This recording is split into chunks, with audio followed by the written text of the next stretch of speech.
I'd just crossed the bridge spanning the Murray River and left New South Wales behind, and entered Victoria and motored into the cute little town of Echuca. It had a resemblance to a Wild West town. I'd lost track of the time and the days, but I didn't care. I was the consummate traveler once again. Echuca derives its name from a convergence of three rivers. It's the Yorta Yorta word for meeting of the waters. Founded in 1853 by ex-convict and entrepreneur Henry Hopwood, the town rapidly flourished into Australia's largest inland port during the 1870s riverboat boom. The town appeared to have cute shops like the Chocolate Company, but it was hot and I wanted to get to the coast, so didn't linger long, but drove around admiring the cool old buildings. As the closest point on the Murray River to Melbourne, Echuca became an economic powerhouse. The town grew from 26 people in 1854 to nearly 4,800 by 1871. Echuca became the paddle steamer capital, the second largest port in Victoria and the largest inland port in Australia. Coming into Rochester, but no, this is not New York. No, this was something entirely different. Originally home to the Pinpandor Aboriginal people, the region was settled by European sheep grazers. Founded in the 1840s as Rose Camp for Drovers, it was renamed Rochester in 1855. The gold rush brought increased traffic and the town became an important stage stop. When the railroad arrived, the town transitioned from sheep farming to flour milling. These days, people come to see the Victorian-era buildings and have a drink in a local pub. Here in Victoria, outside of Bendigo, there is free camping up this road. It's a flat area. It does have tables, a shelter, and outhouses. No running water, however, and no showers. But it is a place to park for the night if you want. Head down Notley Road to the campground, and you'll find it in the Gumtree Forest. Bendigo is the biggest city I've seen in quite some time. I've been in the Outback for a while, and now into the city, tram lines and everything here. Bendigo is a gold rush boom town. When gold was discovered in 1851, the wealth from it transformed the town, funding elaborate public buildings, ornate banks, and sprawling heritage gardens that still define the city. Today, it's celebrated for its stunning Victorian architecture, a thriving arts and cultural scene, and a renowned food and wine culture. Well, we got out of Bendigo. It's kind of a big city, and we're going down toward Castlemaine, and this area has kind of a look of California, actually, and it's even got wineries just like California. Well, there's some vineyards now, back behind those gum trees.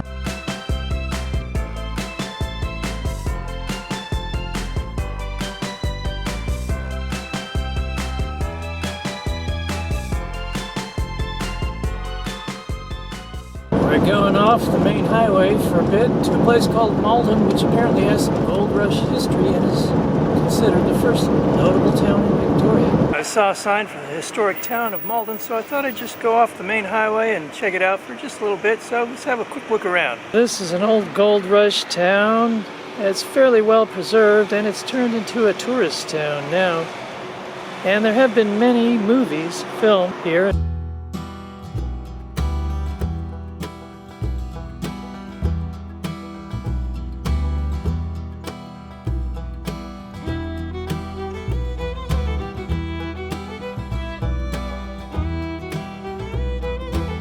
Maybe you'd like to stay in a B&B here in town, or maybe you'd like to buy it. Cheers. Cheers, mate. Good on you.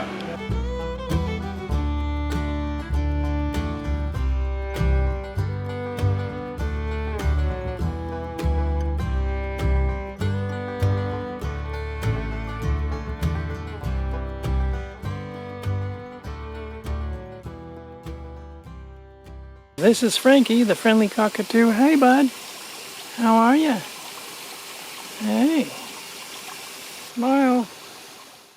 About 15 k's down the road is the town of Castlemaine, which also has a lot of artists.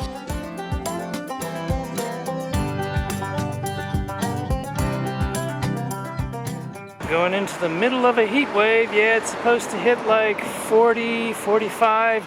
In some places in Australia, It's going to hit 50 degrees, which is like 120 degrees Fahrenheit. So yeah, it's kind of dangerous heat out here. It can be pretty brutal at times. Something you might notice is that even in the small towns in Australia and New Zealand, they have wonderfully beautiful parks. I was having a look around the park before going to the festivities on Australia Day. This day commemorates the 1788 landing of the first fleet and the raising of the British flag by Governor Arthur Phillip in Port Jackson at what is now Sydney. It's now a national holiday, and I wanted to see what it had in store.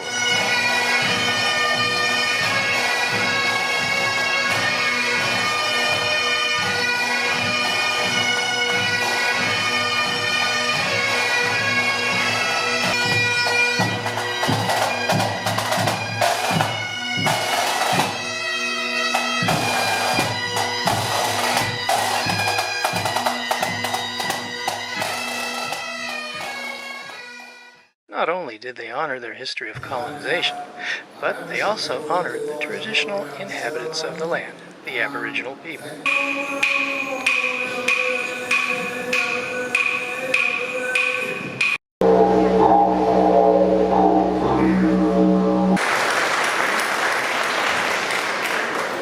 That day in Castlemaine, 24 people were officially welcomed as new Australian citizens of the country.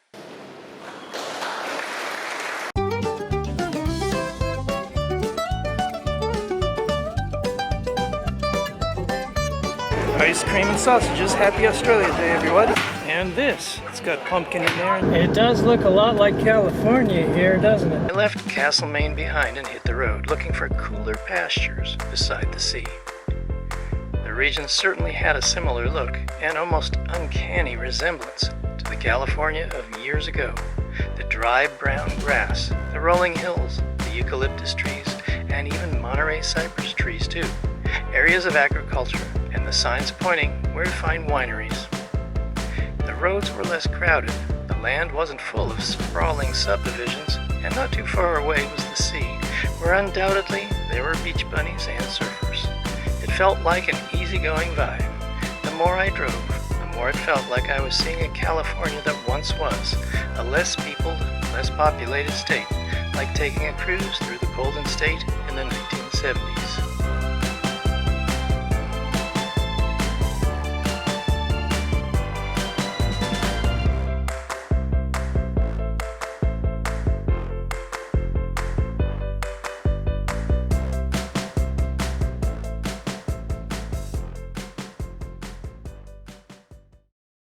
Dalesford.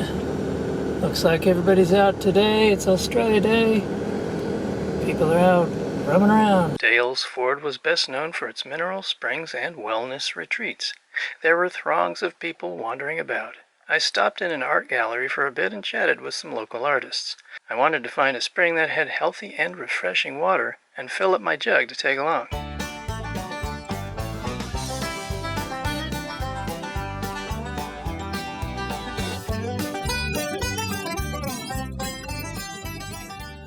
Just outside of town, you can fill up at the Wombat Flat Mineral Spring. It's like soda water. This one's apparently the best one all around. There are several of these springs here in the area.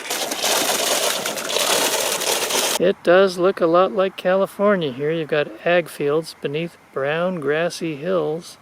And I think even those trees might be Monterey cypress, I'm not sure, which would only add to the California vibe. I'm not sure what that's in regard to, but the guy sure went to a lot of effort to write that into the hillside. I'm entering the big town of Ballarat. I've been to Ballarat in California outside of Death Valley, and it's actually named after this town, which was formerly a gold mining hub back in the day. Ballarat had a population of about 112,000, making it the third largest urban inland city in Australia and the third largest city in Victoria. In 1851, gold was discovered near the present-day town, sparking the Victorian gold rush. Ballarat subsequently became a thriving boomtown that for a time rivaled Melbourne, the capital of Victoria, in terms of wealth and cultural influence. Ballarat gained recognition as a particularly rich gold field. A flood of immigrants began, many from Ireland and China. They set up tent cities and shantytown shacks. The population soon swelled to over 1,000 people. I was enamored with the historic buildings, many of them quite ornate, capturing a vignette of a different era and earlier time in history.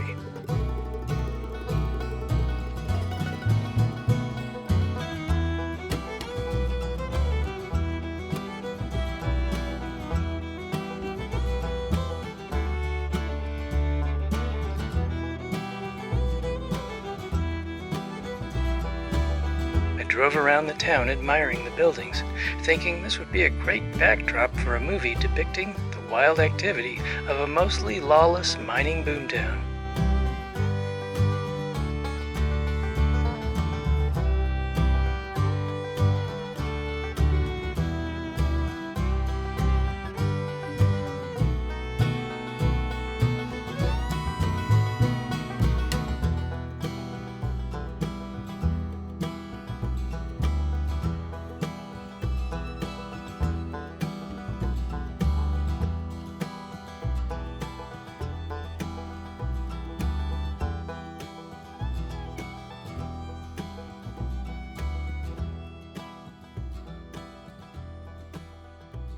Crime, drugs, homelessness, graffiti, it's all here too, and it's just getting worse.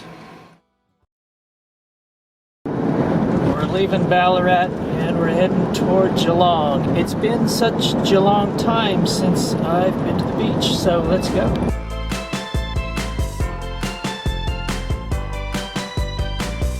Even in Australia, these wind turbines are popping up like weeds sometimes in certain areas.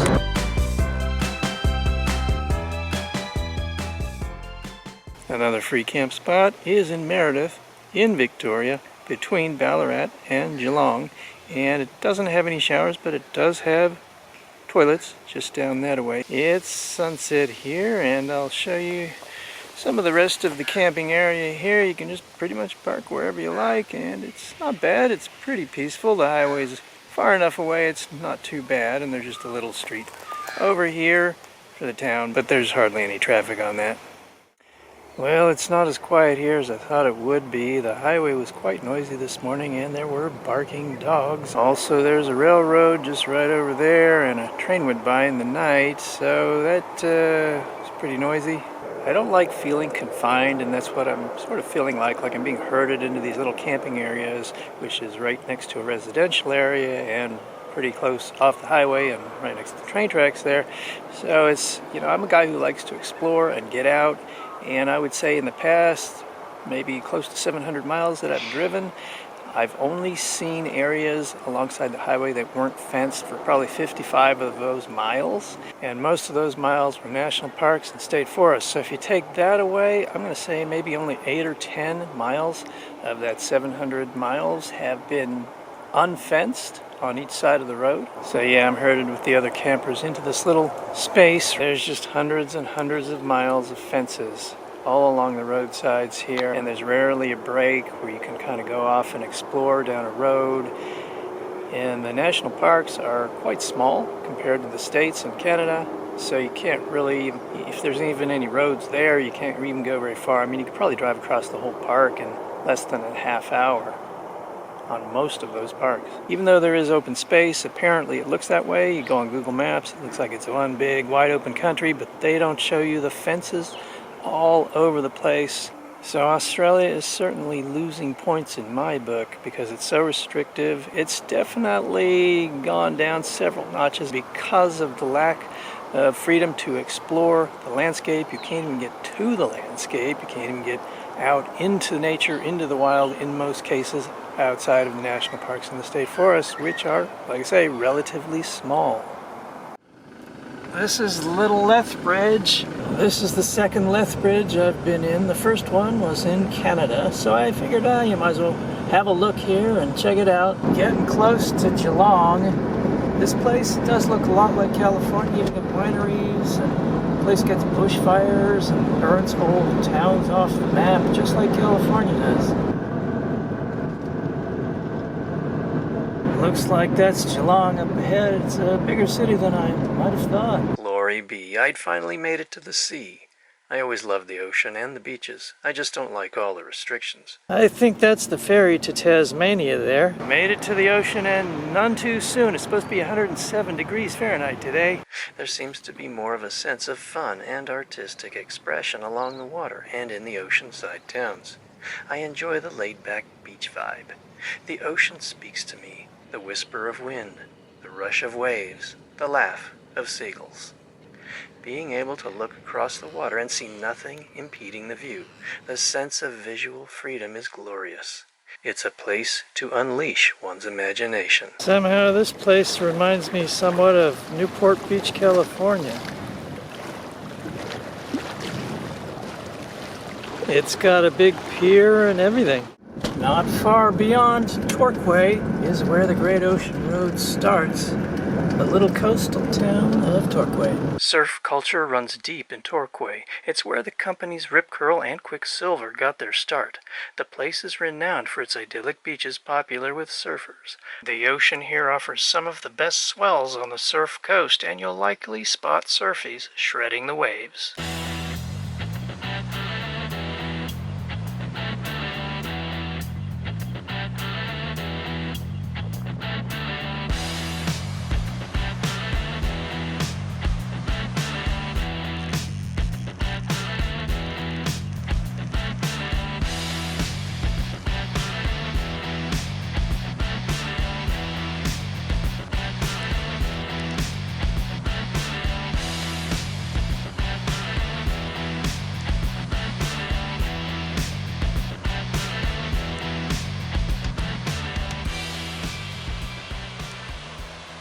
So I hope you enjoyed the little trip going through Victoria and down to the ocean. And from here on, we're going to take the Great Ocean Road and see, hey, is it really that great or not?